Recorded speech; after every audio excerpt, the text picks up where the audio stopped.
My name is Nellie, and until recently, I thought I had a pretty good handle on my life. I'm the head of a department at Wilson and Clark Trading, where I've worked my way up over the last decade. The hours are long, but the pay is good, and I need that stability since my divorce 3 years ago. My ex-husband Mark and I split on decent terms. We both realized we'd grown apart, but we stayed friendly for our son Jake's sake. Mark has a flexible schedule as a freelance graphic designer, so he picks Jake up from school most days, and I swing by his place after work to take Jake home. It works for us, and Jake seems well adjusted despite shuttling between two households. "Mommy, can we go to Grandma and Grandpa's this weekend?" Jake asked one Friday evening as we drove home. "I miss playing with Emily and Zach." I sighed, checking the calendar on my phone at a red light. It had been almost a month since our last family dinner. "Sure, honey, I'll call Grandma tomorrow morning." The truth was, I'd been putting off these family dinners.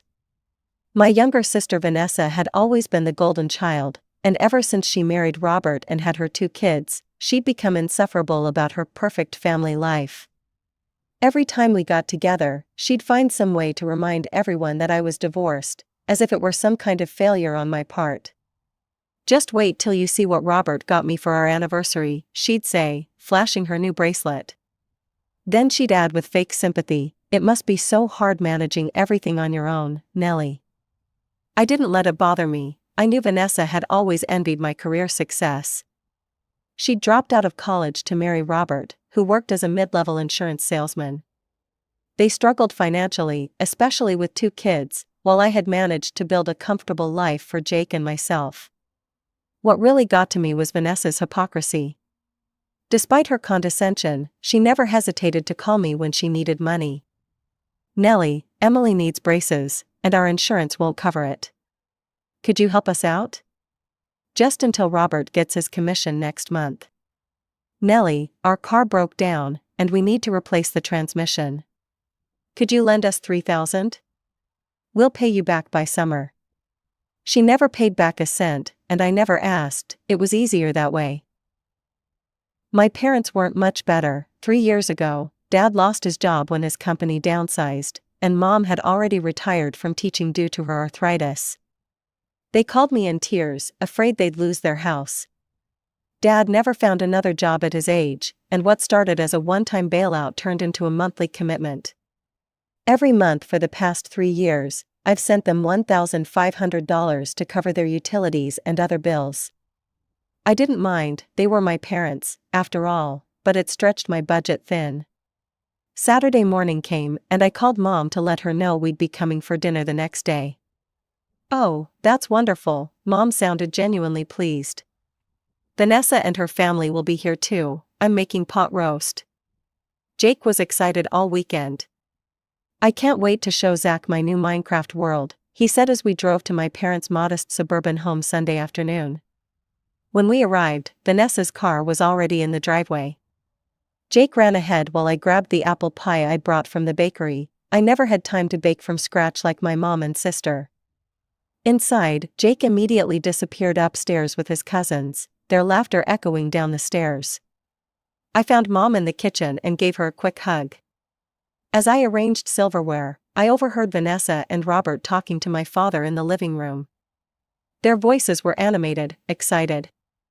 "It's a sure thing, Dad," Robert was saying, "we've done the research. This food truck concept is going to take off in our area. No one else is doing authentic Filipino fusion cuisine. We'll be our own bosses," Vanessa added, financial independence at last. I bit my lip to keep from laughing. Neither of them had ever run a business, and Robert couldn't even cook. Last Christmas, he burned the mac and cheese. But I kept my thoughts to myself and finished setting the table. When Mom called everyone to dinner, we all gathered around the table. Jake sat between his cousins, all 3 kids giggling about something on Zach's tablet. "Kids, put that away during dinner," Vanessa said, then turned to the adults with a bright smile. "So, we have big news to share." Here it comes, I thought. Robert and I are starting our own business. A food truck specializing in Filipino fusion cuisine. Robert's grandmother left him all these amazing recipes, and we found the perfect truck for sale. My parents made appropriate noises of excitement and support. Dad clapped Robert on the shoulder. "That's wonderful, honey," Mom said. "You've always been so creative." Vanessa beamed, then cleared her throat. "We just need a bit of startup capital, about $150,000.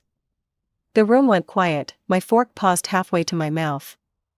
Mom and Dad exchanged glances.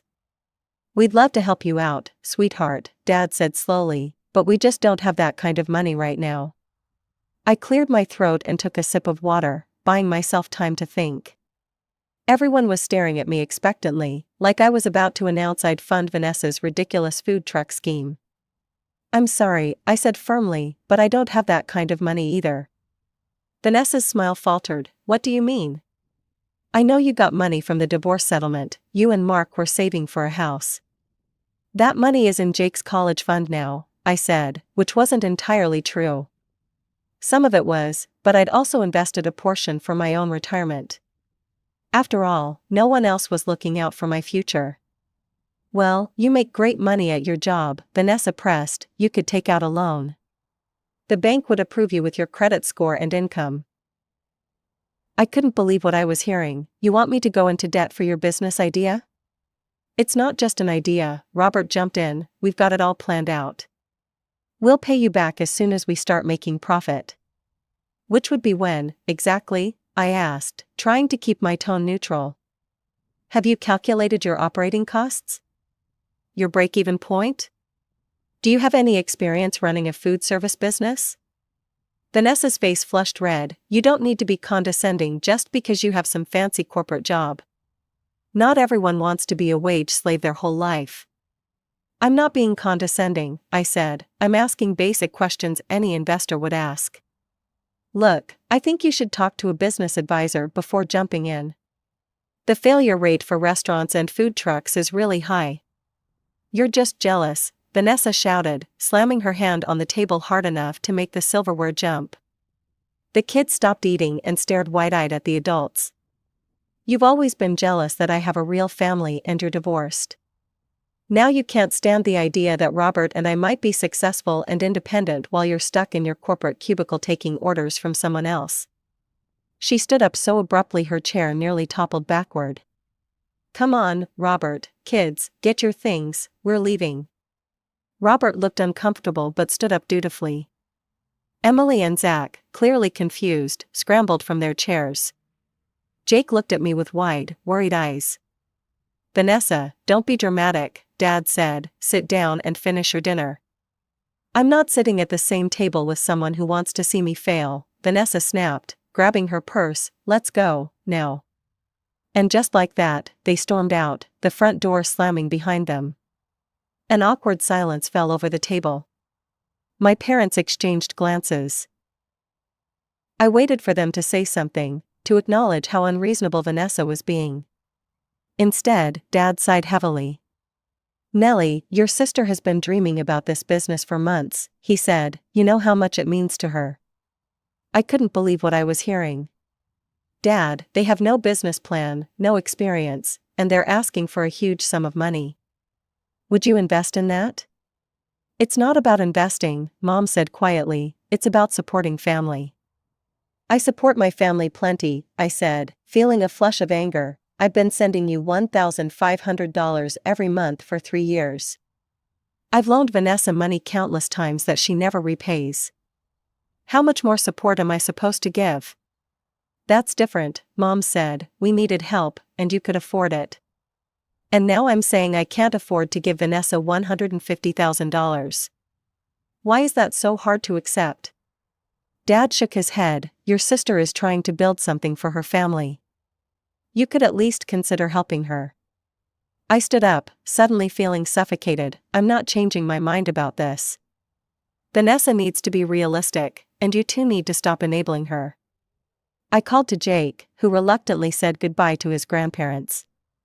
The drive home was quiet, with Jake staring out the window. "Are Aunt Vanessa and Uncle Robert mad at us?" he finally asked. "They're just disappointed," I said, trying to find a child-appropriate explanation. Sometimes adults get upset when things don't go their way. I thought that would be the end of it. Vanessa would calm down, realize she was being unreasonable, and we'd all move on. I was wrong. The call started the next day, first from Vanessa, then Robert, then both of them. I answered the first time, trying to be rational. "I've thought about it, and my answer is still no," I said firmly. "I'm not taking out a loan for your business." "You're just being selfish," Vanessa shot back. "You don't want us to succeed because then you wouldn't be the successful one anymore." "That's ridiculous. I want you to succeed, but I don't think this is the right approach. Don't tell me how to run my life, just say you're too greedy to help your own sister." After that, I stopped answering their calls. The text messages were worse. "You've always been jealous of me. You look down on us because we don't have fancy degrees. Selfish bastard, you'll regret this when we're successful." I considered asking my parents to intervene, but it was clear whose side they were on. So I blocked Vanessa's number and tried to focus on work and Jake. 2 months passed. I skipped the monthly family dinners, making excuses about work deadlines.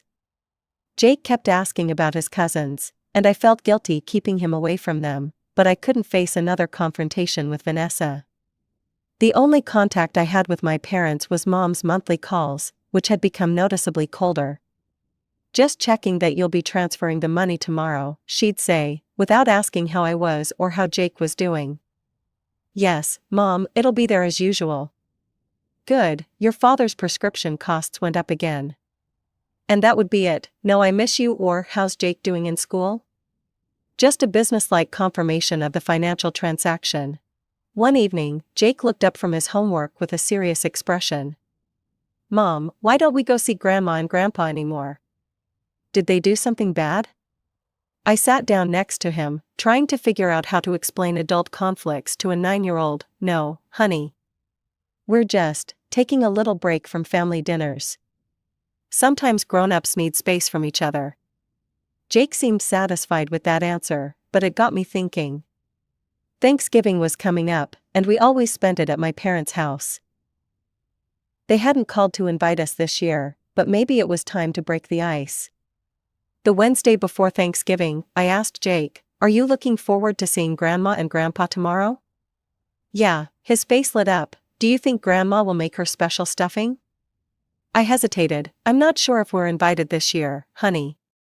His smile faded. "Why wouldn't we be invited? We always go there for Thanksgiving."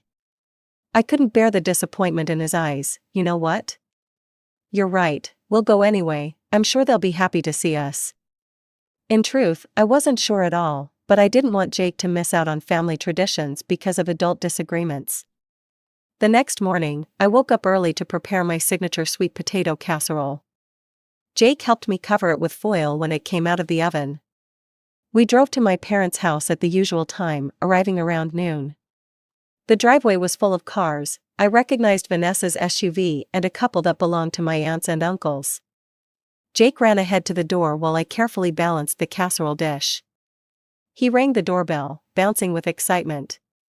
Mom opened the door. The smile on her face froze when she saw me standing behind Jake. "Nellie," she said, sounding surprised and not particularly pleased, "we weren't expecting you." "It's Thanksgiving," I said simply. "We always come for Thanksgiving." She hesitated, glancing back inside the house. I could hear voices and laughter coming from the living room. "Well, come in then," she finally said, stepping aside. "Jake, your cousins are in the basement playing video games." Jake immediately darted off toward the basement stairs. I followed Mom into the house, still carrying my casserole. The familiar smells of turkey and stuffing filled the air, but the atmosphere felt tense. When I walked into the dining room, I saw Vanessa helping set the table. She looked up and her expression hardened instantly. "What is she doing here?" she demanded, glaring at Mom. I stepped forward. "I brought sweet potato casserole," I said, holding out the dish as a peace offering. Vanessa marched over, snatched the dish from my hands, and to my shock, walked straight to the kitchen garbage can and dumped the entire casserole into it. "We don't need anything from you," she spat. "You're not welcome here, get out." "Vanessa," Mom gasped, but she made no move to stop her. "What's going on?" Dad appeared in the doorway, looking confused. Nellie showed up uninvited, Vanessa said, after she refused to help us. After she's been ignoring everyone for months, she thinks she can just waltz in here like nothing happened? I started. You thought wrong, Vanessa cut me off. You don't get to pick and choose when to be part of this family. You made your choice when you refused to support us. She stormed past me toward the basement. I followed her, concerned about what she might say to the children. When we reached the basement, Jake was sitting on the floor with Emily and Zach, all three of them focused on a video game. Emily, Zach, come here right now, Vanessa commanded. The children looked up, confused. She grabbed both her children by their arms and pulled them away from Jake. You are not to play with him, she said loudly, pointing at Jake. His mother is a bad person who doesn't care about family, and he'll probably turn out just like her. Jake's face crumpled. Mom, he called out to me, tears welling in his eyes. I was frozen in shock. How could Vanessa say such a thing in front of a child? Before I could respond, Dad appeared on the stairs. Nellie, I think it would be best if you and Jake left, he said, his voice firm. I turned to him in disbelief. Dad, you can't be serious. Vanessa just said horrible things to Jake. He's 9 years old. This is our house, Dad said, and frankly, you've caused enough problems.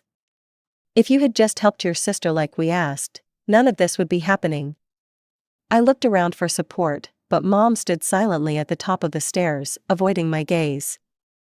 My aunts and uncles were nowhere to be seen, probably still in the living room, pretending not to hear the commotion. Fine, I said, my voice shaking with anger and hurt. Come on, Jake, we're going. I took his hand and led him up the stairs. He was crying silently, big tears rolling down his cheeks. As we passed Mom, I paused. I can't believe you're letting this happen, I said quietly, your own grandson. She finally met my eyes. You brought this on yourself, Nellie. Family supports family. We left without another word. In the car, Jake was inconsolable. I started the car, but I had no idea where to go. The thought of going home to an empty house on Thanksgiving was too depressing. Then I had an idea.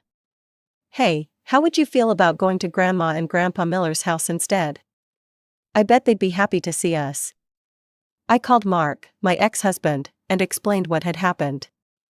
That's awful, he said, of course you should come over. Mom always makes too much food anyway, and they love seeing Jake. When we arrived at the Miller's house, they welcomed us with genuine warmth. Mark's mom hugged me tight. You poor thing, she said, family conflicts are the worst, especially on holidays. Over dinner, I told them the whole story, about Vanessa's business idea, the money demands, and how my parents had essentially chosen her over me. I always thought your parents favored Vanessa too much, Mark's mom said carefully. Even back when we first met you in college. I never wanted to see it, I admitted, but I can't deny it anymore. Despite everything, we ended up having a pleasant evening. Jake cheered up playing board games with his dad and grandfather, and for a few hours, I felt like I was part of a real family again, one that actually cared about me as a person, not just a source of money. As Jake and I drove home that night, I made a decision. When we got back to our apartment, I logged into my banking app and canceled the recurring $1,500 payment to my parents. For the first time in years, I fell asleep without worrying about stretching my budget to support everyone else. 2 weeks passed without a word from my family. No calls, no texts, not even from my mother, who'd been so insistent on checking when her monthly money would arrive. I threw myself into work and focused on making the upcoming Christmas holiday special for Jake to make up for the Thanksgiving disaster. One evening, my phone rang with my mother's number. I almost didn't answer, but curiosity got the better of me. Nellie, it's Mo, her voice sounded strained. There must be some mistake with the bank, we didn't receive your monthly transfer. No, how are you? No, I'm sorry about Thanksgiving, just straight to the money. Something inside me hardened. There's no mistake, I replied evenly, I canceled it. Silence on the other end. Then, what do you mean, you canceled it? You can't do that, we're counting on that money for our bills. I can and I did. After what happened at Thanksgiving, I don't think I owe you anything. Nellie, that was just a misunderstanding. Your sister was upset, and things got out of hand. A misunderstanding? I couldn't believe what I was hearing. You and Dad kicked out your grandson on Thanksgiving. Vanessa told her kids not to play with Jake because he's bad. And none of you did anything to stop it. We were upset. People say things they don't mean when they're upset. Well, I meant what I said. I'm done sending you money. Mom's tone changed instantly. You have no right to do this to us. After everything we've done for you. We raised you, put you through college. And I've been paying you back for 3 years, $1,500 every month. That's $54,000. Mom, I think we're square. This isn't about keeping score. We're your parents, you're obligated to help us. Funny, I didn't feel like your daughter when you chose Vanessa over me and Jake. You're supposed to be Jake's grandparents, but you let Vanessa treat him terribly. You're just being vindictive because we took your sister's side about the business loan. This is petty, Nellie. Think whatever you want, I'm done. I hung up. The calls started pouring in after that, from Dad, from Vanessa, even from aunts and uncles I rarely spoke to. I refused to answer. When the calls didn't work, they started showing up at my workplace. I was in a meeting when my assistant poked her head in. Sorry to interrupt, but your parents are in reception, they're insisting on seeing you. I excused myself from the meeting. In the reception area, Mom and Dad looked disheveled and desperate. This is inappropriate, I said quietly, I'm at work. You won't answer our calls, Dad said. What choice did we have? I've said everything I have to say, please leave before I have to call security. Mom burst into tears, a performance that had worked on me countless times before. How can you be so cruel? We might lose our house. I've supported you for 3 years. I have my own family to think about now, find another solution. Fine, Dad said, his face red with anger, but don't think you can come crawling back to us when you need something. I almost laughed. When have I ever been the one crawling to you for help? It's always been the other way around. I signaled to the security guard, please escort them out. As they were led away, Mom called back, your sister was right about you all along. That night, I received a text from Vanessa, you vengeful, selfish bastard, Mom and Dad might lose their house because of you. I hope you're happy, Miss High and Mighty Corporate Drone. I blocked her number, then went through and blocked my parents and extended family on every platform. It was surprisingly liberating. A month later, I ran into my cousin Rachel at the grocery store. She looked uncomfortable seeing me. How are you, Nellie? She asked cautiously. I'm good, thanks. How are things with you? She hesitated. Look, your mom asked me to talk to you. They had to take out a loan to cover their mortgage. They say you abandoned them because you're bitter about your divorce and jealous of Vanessa's happy marriage. I shook my head. Is that what they're telling everyone? Pretty much, and Vanessa's been trying to borrow money from everyone for this food truck business. She came to my husband for a loan, can you believe it? As if we have $150,000 just lying around. Did she tell you I refused to give her the money because I'm jealous? Rachel snorted, something like that. Nobody's buying it, though. We all remember how Vanessa has always been about money. Remember my wedding when she tried to talk me out of the open bar because it was wasteful? We both laughed, and it felt good to know not everyone in the family had turned against me. How's Jake doing with all this? Rachel asked. He misses his cousins, but he's resilient. We spent Christmas with my ex-husband's family, and they've been wonderful. I'm glad. Listen, Emily and Zach's birthday party is next month. I'll be there with my kids. Maybe Jake would like to come? I could pick him up and bring him home so you don't have to see Vanessa. I considered it. That's sweet of you, but I don't want to put Jake in the middle of adult conflicts. Let's arrange a playdate with your kids instead. As I finished my grocery shopping, I realized I felt lighter than I had in years.